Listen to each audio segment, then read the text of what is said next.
RPO are having task-oriented objectives. I just want to make a quick point that doesn't mean that the task, it could be something, again, like tasking them with diversity, for example, or branding, a real employment brand focus, a real concentration on candidates and finding those passive candidates, really looking for that agility, and then also that access, as Carol mentioned, to best practices across the board. You know what you know, and hopefully your provider can bring you a lot of other ways to look at it because they've been in different places. So quickly, I like our task-oriented,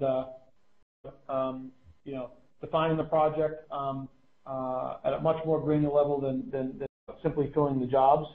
You can see here the tasks. Any of these things can be very, very complicated, or they can be somewhat simple. But all of them need to be measurable, either from past performance and start measuring it when you get engaged, right? So you can go back and review and decide how we can all get better, right? Collaborating on the KPIs.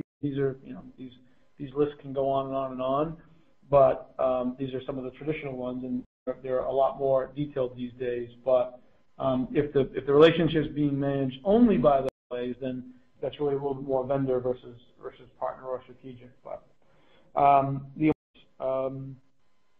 and the competition for talent brand really does matter. And Carol's mentioned, I think, a couple of times here, it's really important that she trusts that whoever's talking to those candidates and those same things that people that work down the hall from her are going to say. So the rep work, a company name that employees are really, really proud of, and then the process together, right? And a lot of times when we talk to companies, a lot of the folks